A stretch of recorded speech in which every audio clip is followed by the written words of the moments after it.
Saya ketika lihat di cermin, muka saya kok nggak ganteng, saya lihat saya hitam ya, saya lihat saya hidungnya gede atau bibirnya gede, atau saya mulai melihat saya gemuk. Biasanya insecure itu disebabkan oleh keseringan lihat medsos. Contohnya kita sering lihat orang dengan pencapaiannya yang wow, kamu kapan nikah? Nah, ini pertanyaan yang berbahaya sebenarnya.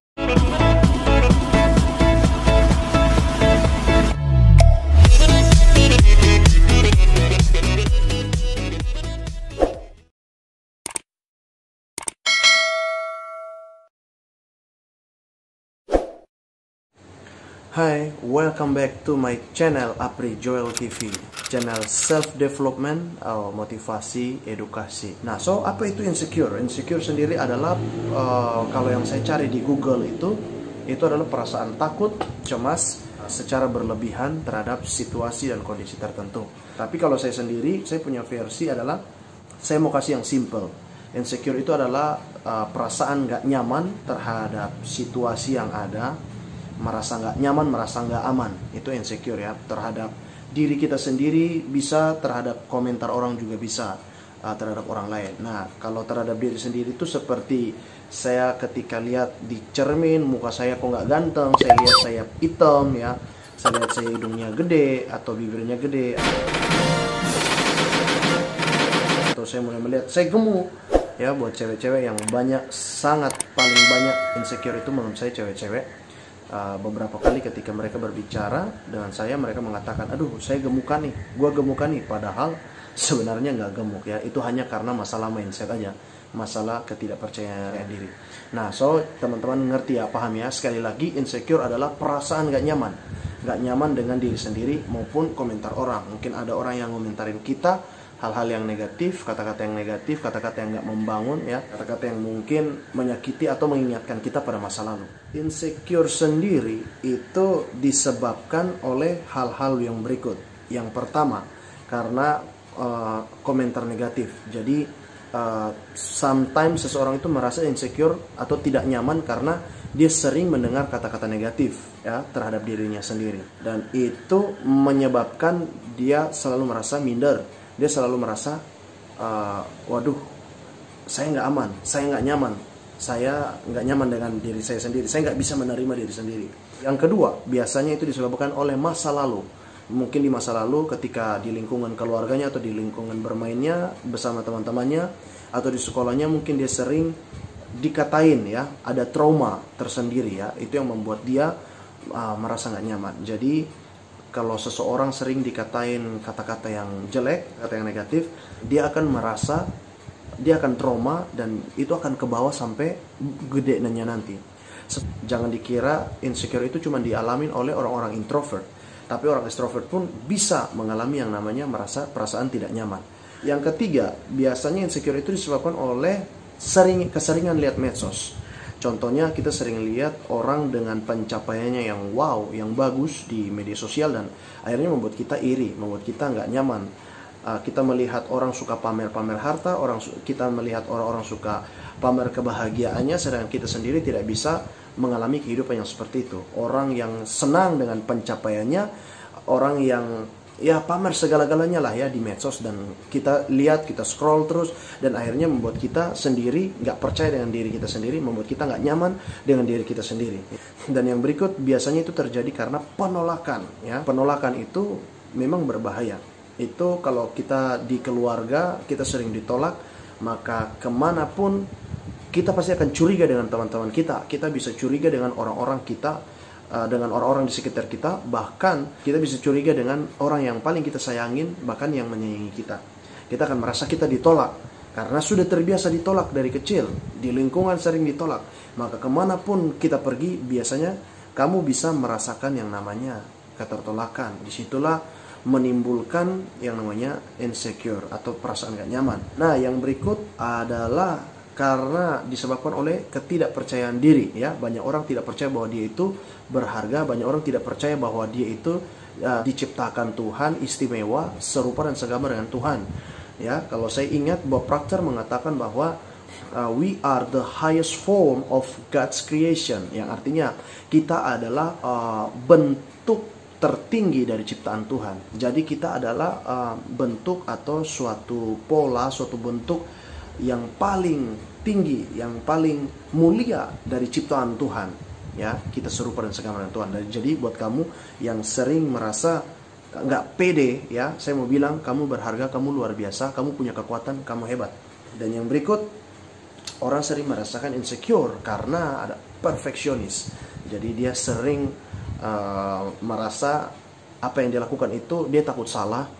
Ketika dia mau memulai sesuatu dia selalu takut salah, dia takut dikomentarin, dia takut dikasih kata-kata kritikan, akhirnya membuat dia merasa nggak nyaman untuk melakukan sesuatu.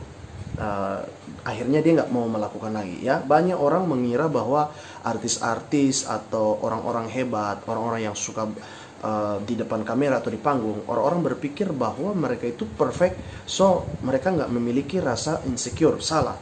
Bahkan banyak orang yang di panggung sekalipun, orang-orang melankolis ya terlebihnya, ya, itu mereka sering juga merasakan yang namanya insecure atau tidak nyaman. Mereka nggak nyaman kalau penampilan mereka jelek, mereka nggak nyaman kalau ada yang kurang, sedikit aja kurang, mereka kan terus merasa cemas dalam hati mereka. Ya, ada orang ya ketika lihat cermin, wah ini jelek, wah saya gemuk, ya, itu terlalu perfect, itu terlalu pengen sempurna, akhirnya dia merasa nggak nyaman dengan dirinya sendiri. Jadi dia mulai merasa tertolak lagi, ya. Pokoknya bolak-balik aja ini semua ada dalam satu, yaitu insecure atau perasaan gak nyaman. Nah, ini dia pertanyaan-pertanyaan yang sering bikin kalian benar-benar gak nyaman. Kamu kapan nikah? Nah, ini pertanyaan yang berbahaya sebenarnya, ya. Kita nggak tahu orang itu sedang mengalami apa, terus kita datang, kita bertanya kepada dia kapan dia nikah.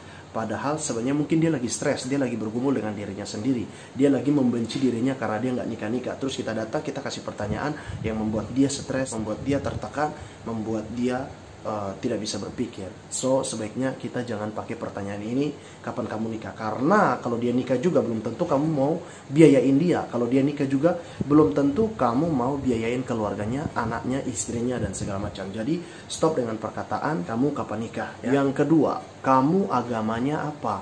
Nah, ini pertanyaan agak konyol, ya. Setiap kali kita bertemu dengan orang baru, dengan seseorang yang mungkin kita belum pernah ketemu, kita ngobrol-ngobrol, tiba-tiba di tengah obrolan kita, tiba-tiba mungkin dia bertanya, kamu agamanya apa? Ya, mungkin biasa bagi orang-orang yang nggak ngerti.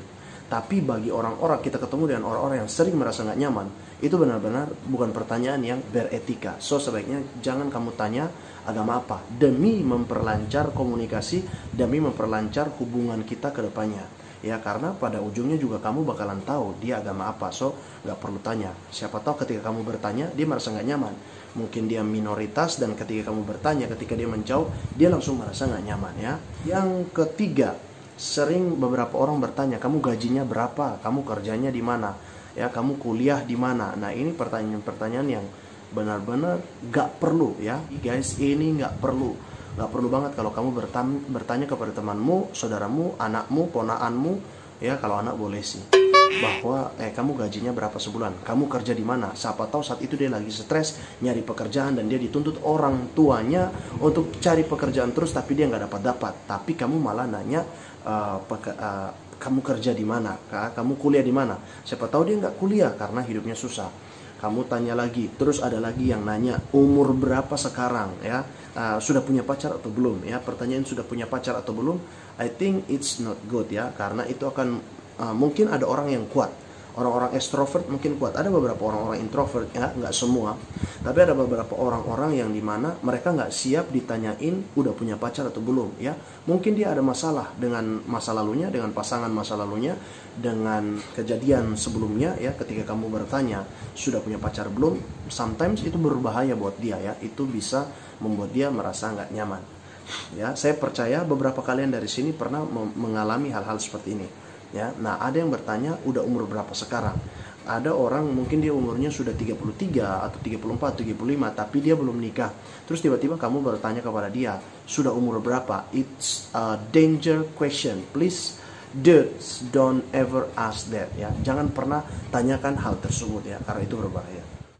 Mungkin ada di antara kalian yang sering dibanding-bandingin oleh keluarga kalian, sering dibanding-bandingin oleh orang tua kalian, ya bersabarlah ya, masa-masa itu akan selesai. Tapi buat orang tua, saya berharap ada orang tua yang nonton video ini. Kalau buat orang tua yang nonton video ini, please jangan pernah membandingkan anak-anakmu, jangan bandingkan adikmu dengan adiknya dengan kakaknya, karena itu akan membuat mental kan menjadi ciut ya. Dia akan merasa dia nggak berguna, dia merasa dia dibandingkan, dia nggak terlalu ada manfaatnya lahir di dunia ini. Yang berikut, tidak dihargain ya. Sering banget saya ketemu orang-orang ya yang perfeksionis, ketika bergaul dengan siapapun, apapun yang orang ini lakukan selalu salah.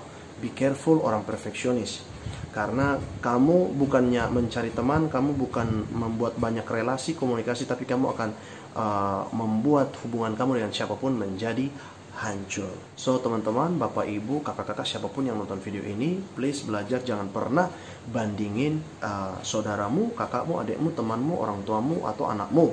Kenapa? Karena kekuatan ikan tidak pernah diukur dari bagaimana dia memanjat pohon. Kekuatan ikan adanya di laut. Kekuatan kucing dia mungkin bisa panjat pohon. Ular dia bisa merayap ya, tapi dia nggak jago untuk terbang. Raja Wali dia jago terbang. Jangan harap Raja Wali bisa berenang. Sama, mungkin anakmu yang satu bisa matematika tapi dia nggak bisa bahasa Inggris. Jangan bodoh-bodohin dia karena bahasa Inggris ya. Ada orang yang sukanya bahasa Inggris, Anda suruh dia, paksain dia belajar agama, dia harus jago agama, sedangkan dia itu kurang suka dengan agama ya.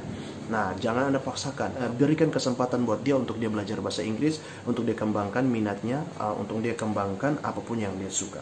Nah, buat teman-teman yang merasa ini ada hubungannya dengan teman-teman, saya yakin mungkin ada beberapa di antara kalian yang mengalami beberapa hal yang saya sudah sebut tadi di atas sebelumnya. Saya akan kasih tahu ke teman-teman solusi bagaimana caranya untuk mengatasi ketidaknyamanan, merasa takut, tidak aman, merasa insecure di next video. Oke? Nah, teman-teman jangan lupa untuk tonton video setelah ini tentang bagaimana solusi untuk mengatasi rasa insecure ya. Itu aja. Kalau teman-teman merasa video ini berguna buat kalian, teman-teman merasa video ini menolong, teman-teman jangan lupa share ke siapapun untuk menolong lebih banyak orang lagi, karena saya percaya di luar sana ada banyak orang yang selalu insecure ya. Setelah ini tonton video bagaimana cara mengatasi insecure ya. Subscribe, jangan lupa subscribe.